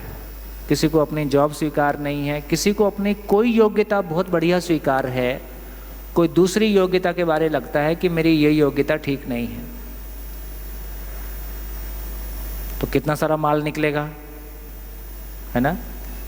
तो इससे हमारे को पता चलेगा अपने बारे में ही जो स्वीकारा हुआ है उसका नाम भाव है, अपने बारे में जो स्वीकार नहीं हो रहा है उसी का नाम अभाव है।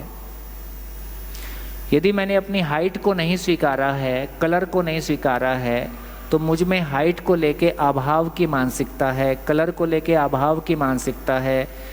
यदि मैंने अपनी जॉब को नहीं स्वीकारा है, अपनी योग्यता को नहीं स्वीकारा है, मेरी मैथमेटिक्स की योग्यता, जिस भी फील्ड में आप जाएंगे, तो अब इतने सारे डायमेंशन निकल सकते हैं, लेकिन सबको ब्लैक एंड वाइट में लाया जा सकता है।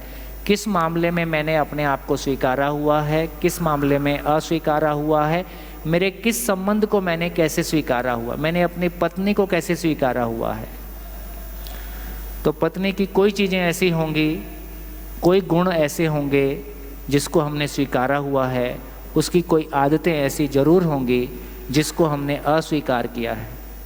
और जिन लोगों में अस्वीकार का पक्ष बढ़ गया है वो लोग शादी से डरे हुए हैं और मैदान छोड़ के भागना चाहते हैं। तो डरे हुए लोग शादी नहीं करना चाहते क्योंकि उनके भीतर अस्वीकार वाला पक्ष बढ़ गया है।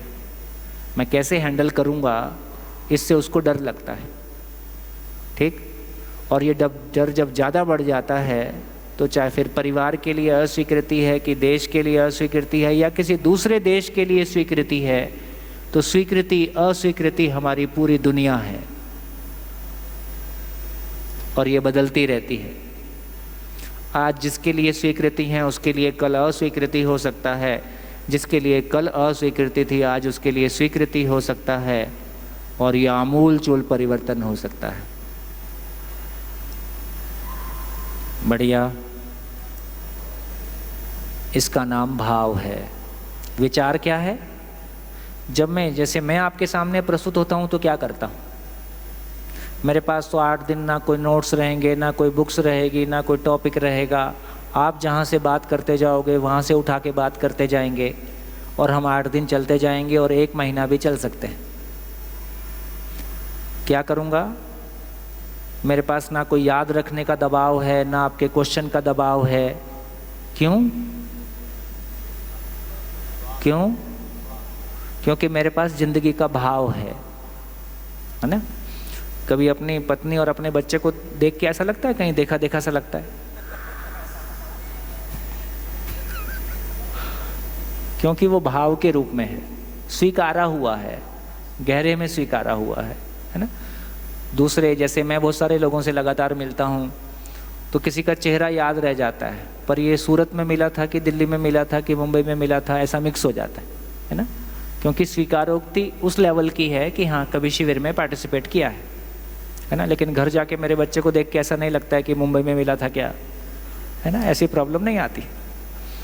तो इसका अर्थ ये हुआ, जब मैं आपके सामने प्रस्तुत होता हूँ तो भाव को विचार में कन्वर्ट कर रहा होता हूँ। जब मैं आपके सामने प्रस्तुत होता हूँ तो मेरे पास कोई भाव है, मैंने कोई चीज़ों को एक तरह से स्वीकारा हुआ है। जो मेरे पास भाव है उसको मैं विश्लेषण करता हूँ, आपके सामने प्रस्तुत करता हूँ। आप क्या करते हो? आप उस विचार को सुनते हो।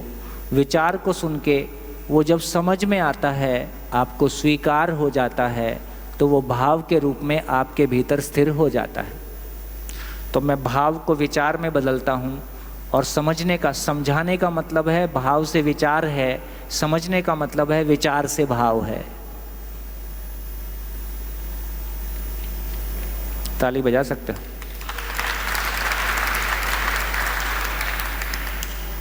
बढ़िया, एक बार फिर से। समझाने का मतलब है भाव से विचार की यात्रा।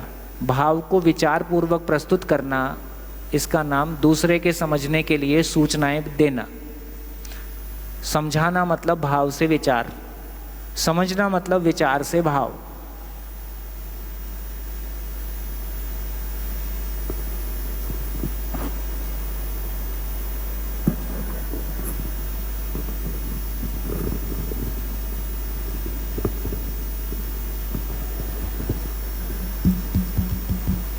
हेलो, ठीक हो गया? भाव विचार की क्लैरिटी आ गई? अब ये मतलब हमारे अंदर हम विचार से भाव तक पहुंच रहे हैं और आप भाव से विचार तक पहुंचा रहे हो। जो मेरे लिए भी अभी समझना शेष है उसको मैं विचार से समझ के मेरे भाव में स्थापित करता हूँ। जो मेरा समझा हुआ है उसको मैं आपके सामने भाव से विचार के रूप में प्रस्तुत करता हूँ। ये प्रक्रिया दोनों में चलती रहती है। ये कहिए हम समझ के किसी को समझाएंगे तो हम भाव से विचार वाले प्रोसेस में चले जाएंगे। अब दोनों तरफ से आ सकता है, या तो वो भाव से आएगा या वो कंडीशनिंग से आएगा। यदि बुद्धि से आएगा तो भाव से विचार है, यदि मेमोरी से आएगा तो कंडीशनिंग से आएगा, मान्यता से आएगा। ठीक है, ऐसा फिर आएगा। मान्यता में कैसे भैया, जैसे कोई एग्जाम्पल? मान्यता का मतलब आपने माना हुआ है कि मैं पुरुष हूँ, ये एक मान्यता है, स्वीकारा हुआ, तो ये फिर मेमोरी से आएगा। ठीक है, बढ़िया बढ़िया। जब मैं बढ़िया बोलूँगा तो आपको बहुत बढ़िया बोलना है।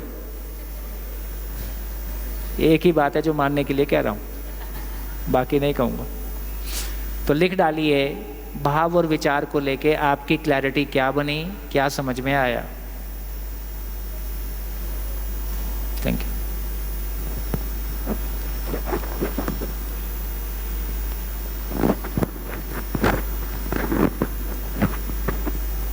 हाँ जी, लिख डालिए। भाव और विचार को लेके मैं पहले क्या मानता था, अभी क्या सामने आया है और उसकी मेरे को क्लैरिटी कैसे बन रही।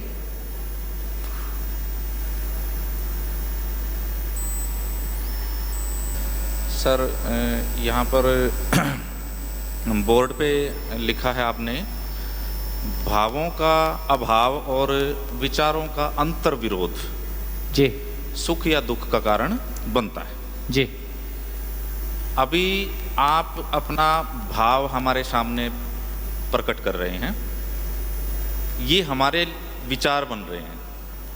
हाँ, विचार भी बनते हैं जो मेमोरी में रहेंगे। जब हम इनको धारण और आत्मसात कर लेंगे, शायद ये हमारे भाव बन जाएं। बिल्कुल ठीक।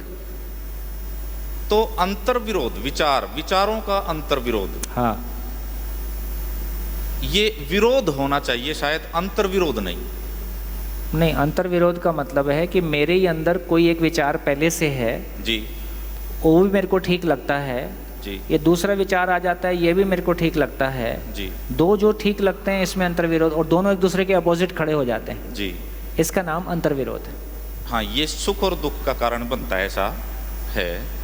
लेकिन ये अंतर विरोध और अंतर विरोध का मतलब है कि स्वयं से विरोध। हाँ, तुलनात्मक अध्ययन, हाँ, विचारों का, उसमें फर्क है? या जब विरोध होता है तभी दुख बनता है, या तुलनात्मक अध्ययन करते हैं तब भी सुख? अंतर विरोध जब कह रहे हैं तो मेरा स्वयं के से स्वयं का ही विरोध हो गया है जी, मुझको ही अपनी कोई चीज के प्रति विरोध हो गया है जी। तो मुझको अपनी कोई चीज, कोई इच्छा है जो मैं पूरी करना चाहता हूँ जी, उसमें मेरा ही दूसरा मन ये कहता है कि नहीं, ये ठीक नहीं है जी, इसका नाम अंतर विरोध है जी। मुझको ठीक भी लग रहा है, मुझको ठीक नहीं लग रहा है जी।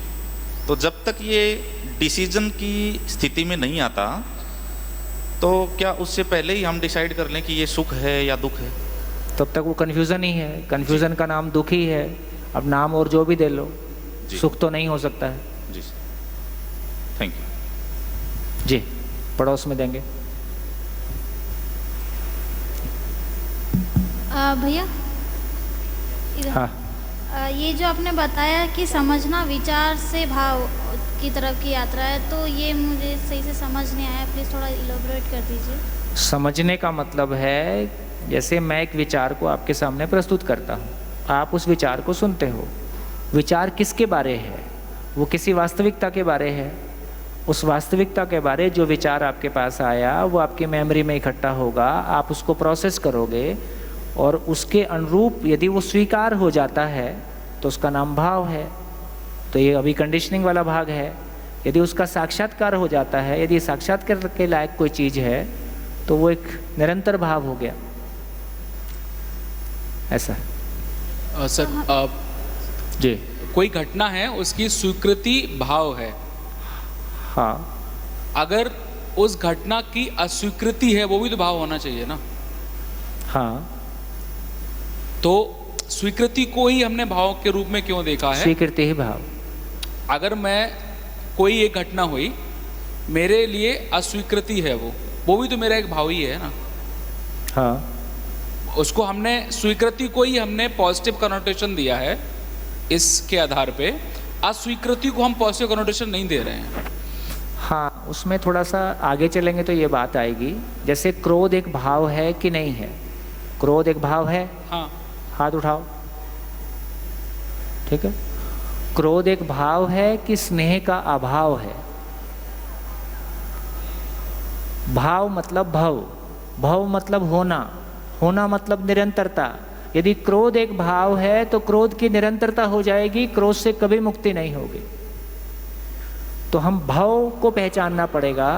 भव क्या है? भव होना। आपको क्या स्वीकार है?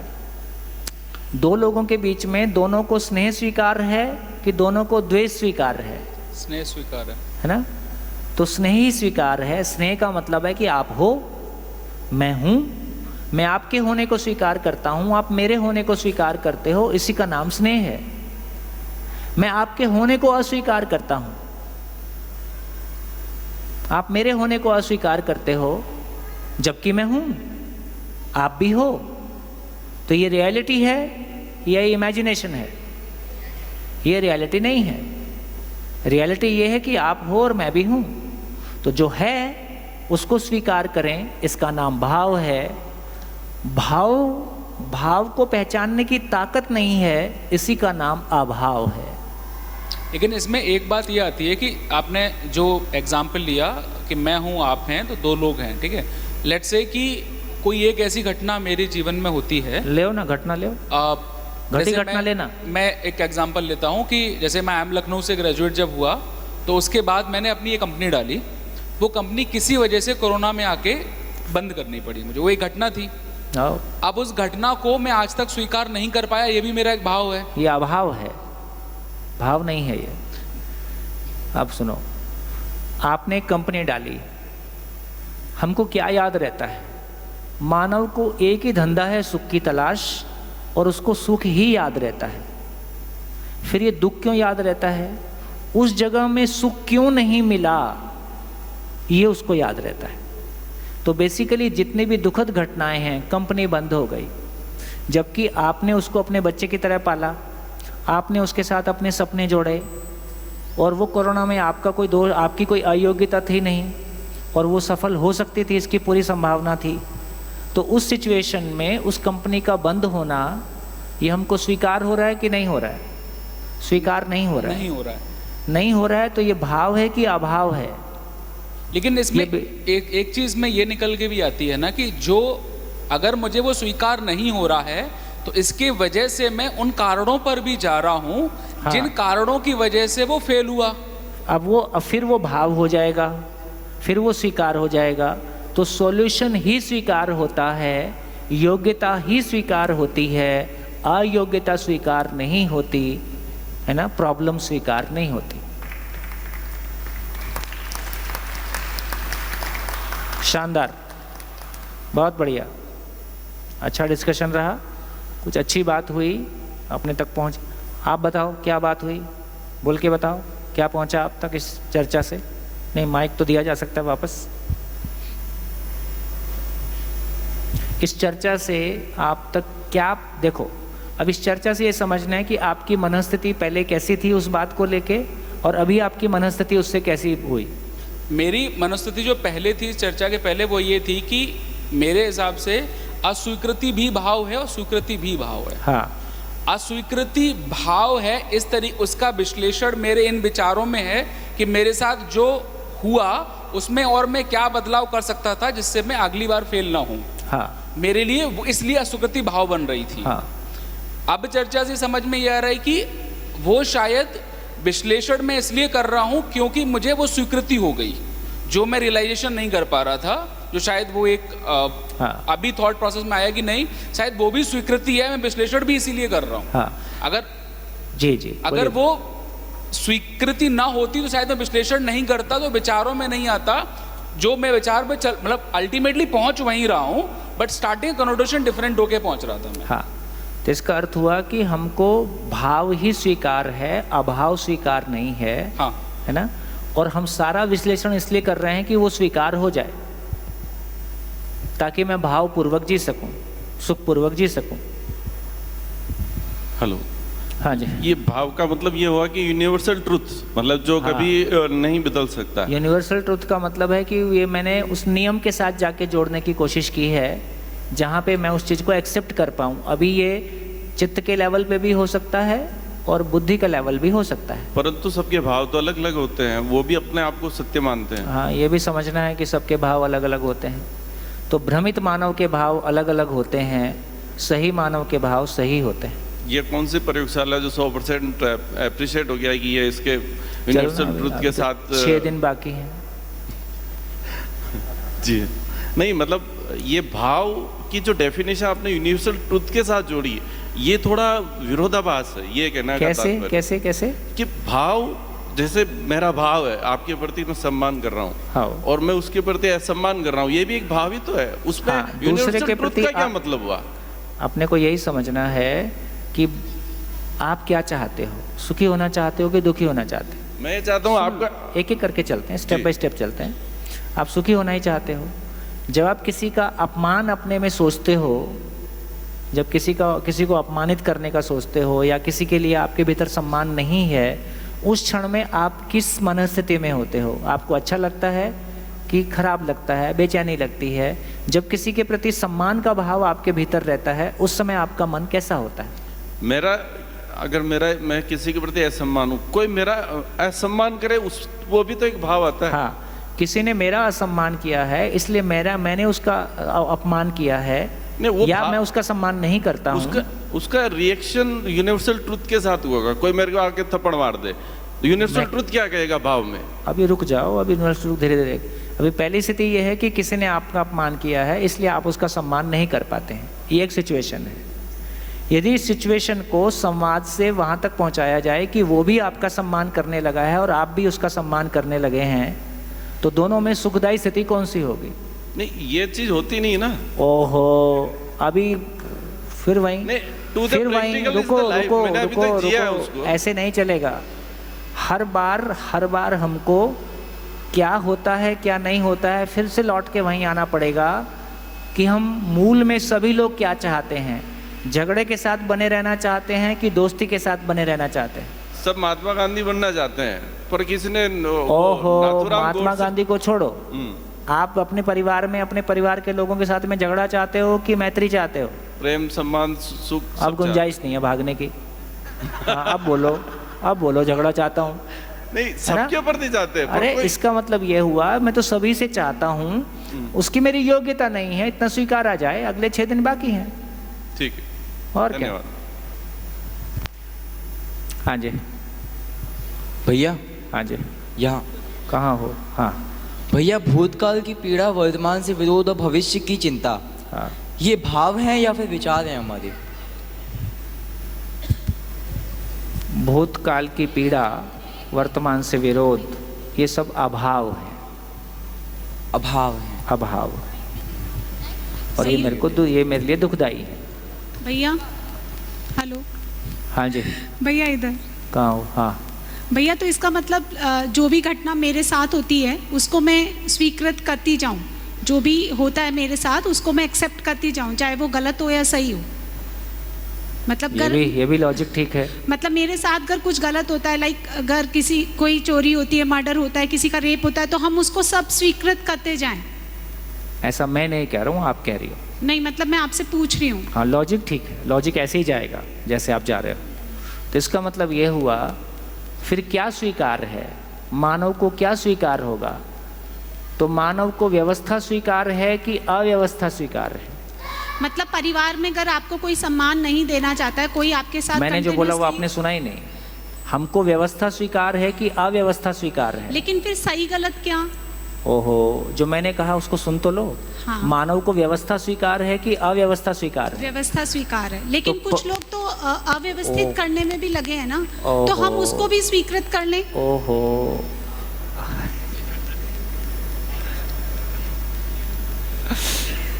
कोई नहीं, जैसे आप हो और जिसके लिए आप बोल रहे हो वो भी आपके जैसा ही है ना। हॉल में ले आओ, आगे की गारंटी मैं देता हूँ। कितनी संख्या है? हाँ जी, ऑर्गेनाइजर सुनील अग्रवाल जी, नाथद्वारा जी, हाँ, संख्या कितनी है कुल? 180 के आसपास है। और हमारे पास पुराने लोग कितने हैं?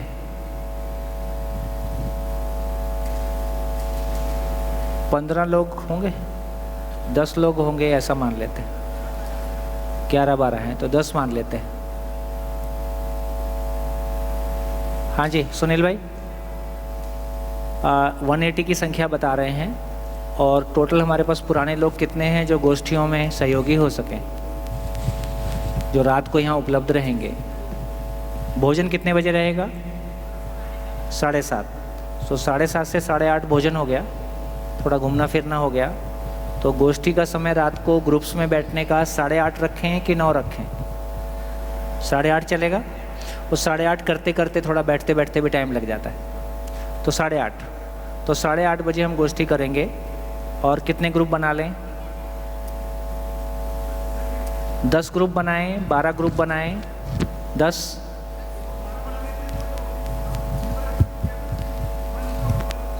अच्छा, ये भी ठीक है, ये भी ठीक है। तो जनवरी में पैदा हुए लोग स्क्रीन के पास आ जाएं। फरवरी में पैदा हुए लोग मंच के पास आ जाएं, मार्च में पैदा हुए लोग वो स्पीकर के पास चले जाएं, जनवरी फरवरी मार्च